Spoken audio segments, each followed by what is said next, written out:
사람이 가치 있고 만족스러운 인생을 살아가기 위해서는 여러 가지의 삶의 덕목들이 필요합니다. 예를 들어서 다른 사람들과의 관계를 더욱 잘 유지하기 위해서는 먼저 사랑이 있어야 하고 믿음과 신뢰가 있어야 합니다.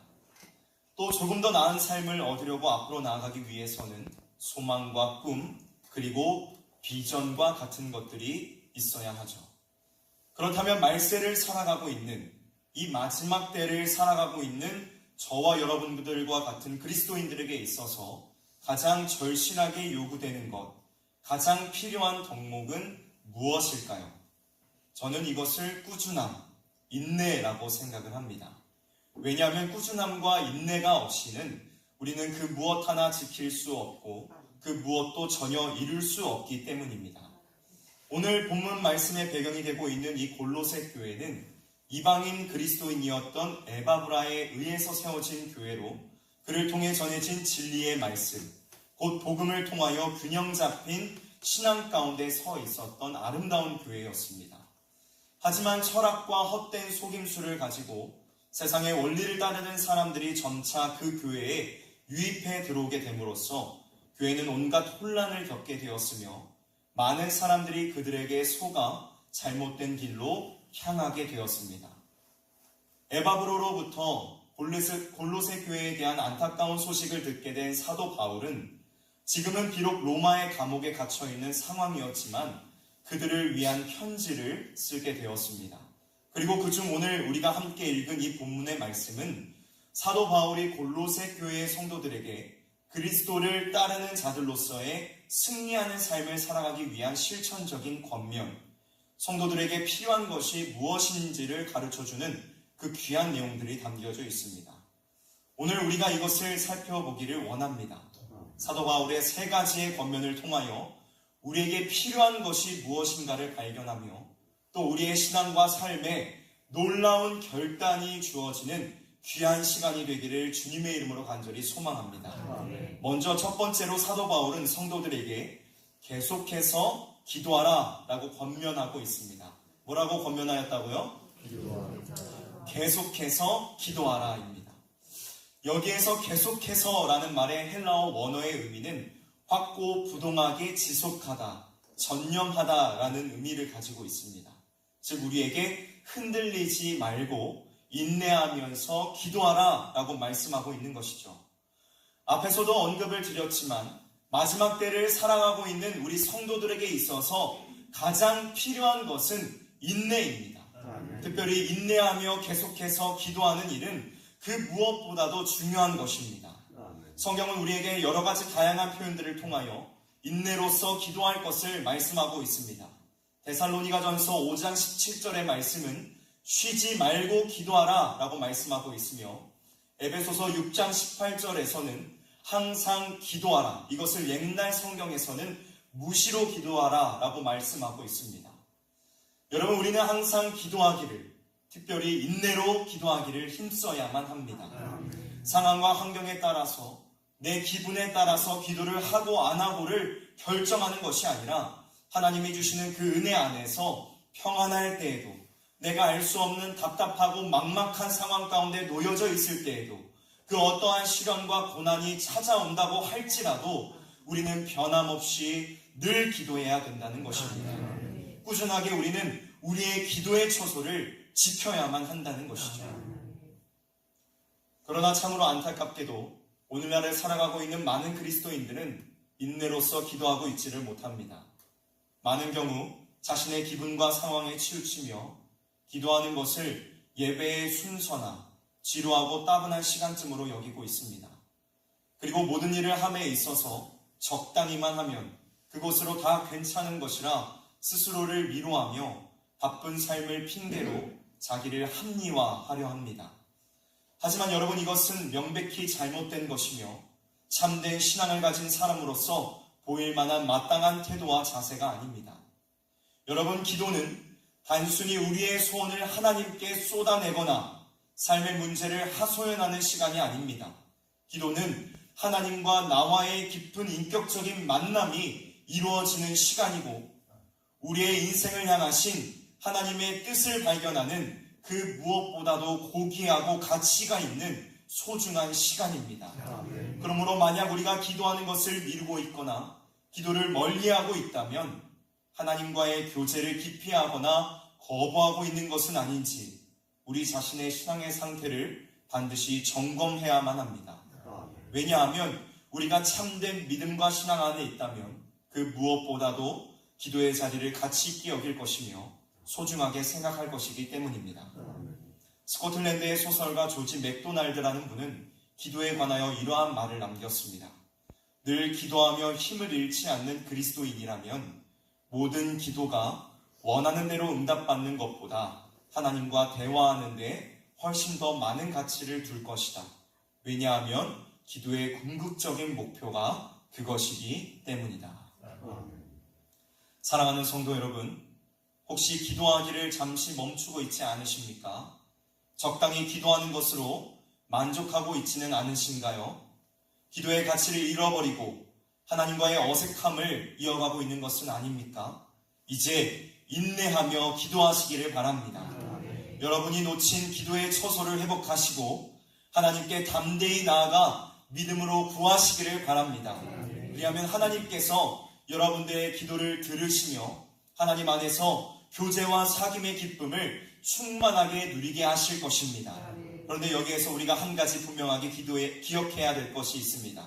그것은 인내로 기도하라는 것이 단순히 기도하러 나와서 어떻게 해서든지 억지로라도 시간을 보내라는 것을 말하고 있지 않다는 것입니다. 성경에서 인내로 기도하라, 항상 기도하라 라고 말씀하고 있는 것은 성령 하나님의 인도하심 가운데에 성령님을 의지하여 기도하라는 것을 의미합니다. 에베소서 6장 18절에서는 모든 기도와 간구를 하되 항상 성령 안에서 기도하고 라고 말씀하고 있습니다.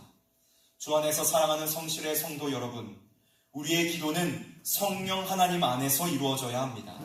성령의 충만함을 통하여 우리의 욕심과 정욕, 육체의 안목을 버리고 우리 안에 불순한 것들을 비워버리며 오직 하나님의 자비와 친절, 긍휼하심을 구하고 하나님의 뜻을 계속해서 찾으며 나아가야 합니다.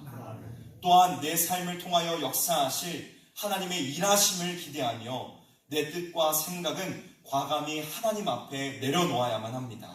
우리가 이러한 기도를 할 수 있기를 원합니다. 성령 안에서 기도하며 끝까지 인내하는 기도를 함으로써 다윗과 같이 하나님과의 깊은 교제와 사귐을 누리는 저와 여러분들이 되시기를 주님의 이름으로 간절히 소망합니다. 다음 두 번째로 사도 바울은 골로새 교회 성도들에게 감사함으로 깨어 기도하라 라고 말씀하고 있습니다. 어떻게 기도하라고요?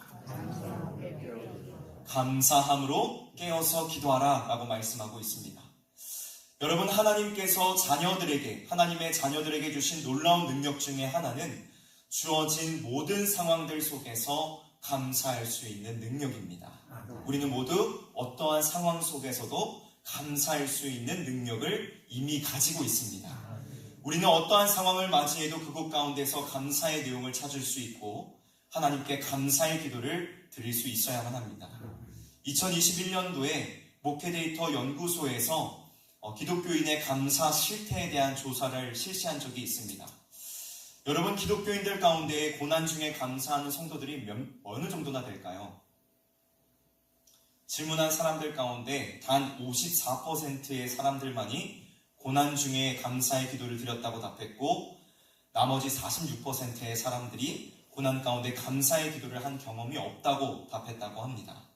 또한 기독교인들 가운데 4명 중 한 사람이 25%의 사람들은 감사의 찬양도 한 번도 드려본 적이 없다고 답을 했다고 해요. 여러분, 우리가 진정으로 하나님께 받은 그 은혜에 대한 감사하는 마음들이 있다면 반드시 그 감사하는 마음들이 우리의 입술의 고백으로 이어져 나타나야만 합니다. 우리가 예수 그리스도의 십자가의 죽으심과 부활을 통하여 구원과 승리의 삶을 누리게 되었으며 그리스도와 연합하여 이제는 그분과 한 몸이 되었다는 사실을 분명하게 믿고 확신한다면 반드시 감사라는 열매로 나타나야 된다는 것입니다. 헤르만 바빙크라는 분은 그에 져서 믿음의 확신 가운데에서 믿음으로 그리스도와 접붙임을 받은 사람들은 반드시 감사의 열매를 맺게 된다고 말씀하고 있습니다.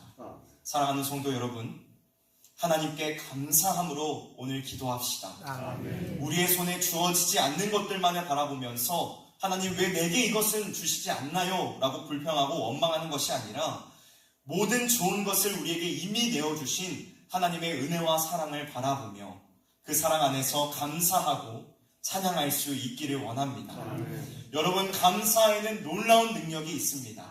죽은 나사로의 무덤 앞에서 예수님께서 감사 기도를 들으시고 나사로야 나오너라 라고 부르셨을 때에 그가 무덤에서 살아나와 그곳에 있던 모두가 더욱 크게 기뻐하고 감사했던 것처럼, 또 바울과 실라가 빌립보의 감옥에 갇혀있던 중에 기도와 찬양을 통하여서 감옥의 문이 열려지며 간수를 구원하는 놀라운 일들을 경험하고 감사했던 것과 같이 우리가 감사하는 삶을 살아갈 때에 하나님께서는 이전보다 더욱더 큰 감사할 일들을 주신다는 것을 믿고 오늘 우리에게 주어진 모든 상황과 환경 속에서 감사할 수 있기를 원합니다. 감옥에 갇혀있는 어려운 상황 속에서 여러 교회를 향한 현지에서 감사 기도를 빠뜨리지 않았던 바울과 같이 오늘 우리도 감사함으로 우리의 마음과 믿음을 기도로서 고백할 수 있기를 주님의 이름으로 간절히 소망합니다.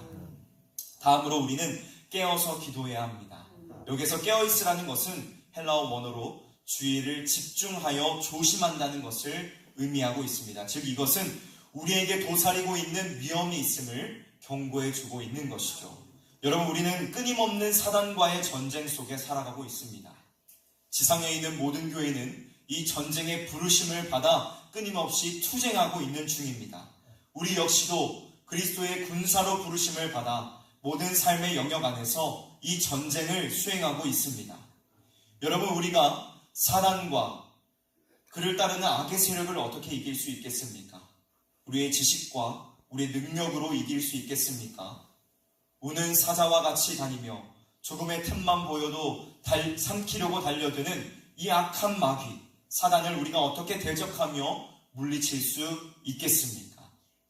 여러분, 우리가 그들과 대적할 수 있는 방법은, 싸워서 이길 수 있는 방법은 말씀을 붙잡고 기도하는 것밖에 없습니다. 사랑하는 성도 여러분, 우리는 깨어서 기도해야 합니다. 자다가 깰 때가 벌써 되었으니 깨어서 정신을 차리고 오직 기도에 전념해야 합니다.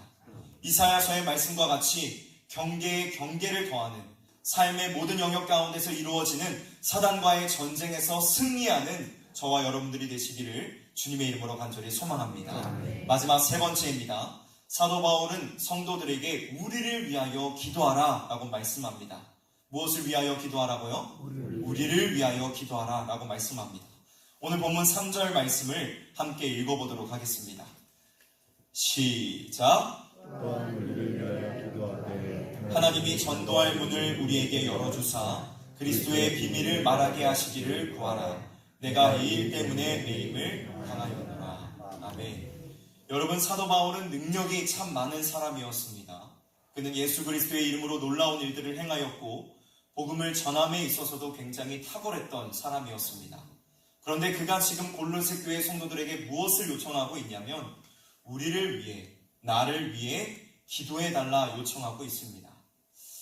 여러분, 왜 바울은 자신이 능력 있는 사도이었음에도 불구하고 성도들에게 기도를 요청한 것일까요?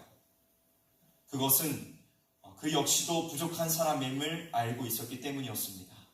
바울 그도 연약한 사람인지라 언제든지 넘어질 수 있었고 육체의 연약함으로 인해 하나님의 도우심이 필요했던 것이죠.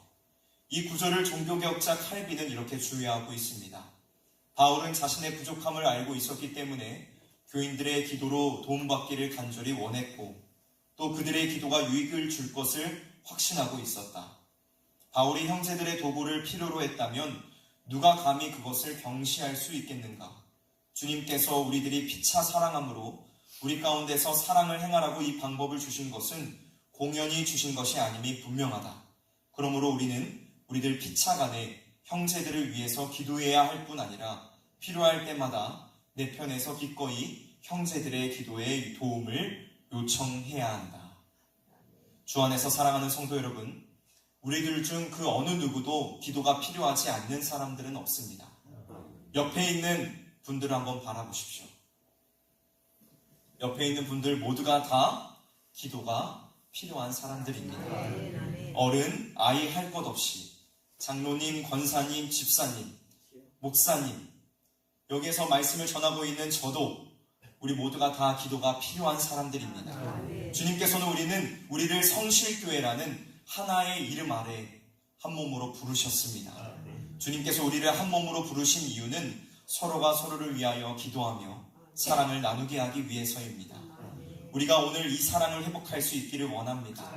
서로를 위하여 간절함으로 기도해주며 믿음이 연약한 이들과 육신의 연약함 속에 있는 이들을 위하여 기도하며 우리가 하나의 교회로 그리스도 예수 안에서 굳건하고 아름답게 세워질 수 있도록 마음을 다해 마음을 모아서 함께 기도할 수 있기를 주님의 이름으로 간절히 소망합니다.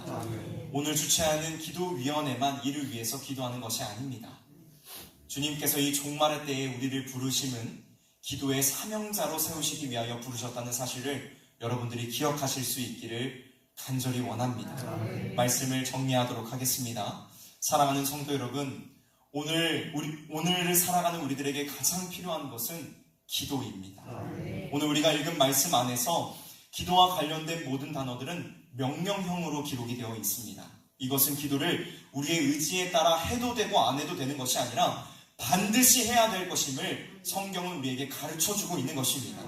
오늘 우리가 주님 안에서 함께 모여 같은 믿음의 고백으로 기도하기를 원합니다. 하나님 끝까지 주님만을 바라보며 인내하는 기도를 하게 하시고 어떠한 상황 가운데에서도 감사의 기도를 드리게 하시며 정신을 차리고 깨어서 기도하게 하옵소서. 또 옆에 하나로 부르신 우리 사랑하는 교회를 위하여 우리 교회의 속사람의 강건함과 신앙의 성숙함을 위하여 또 옆에 있는 사랑하는 지체되는 우리 성도들을 위해서 함께 기도함으로 나아가는 귀하고 복된 시간이 될 수 있기를 주님의 이름으로 간절히 소망합니다. 기도하도록 하겠습니다.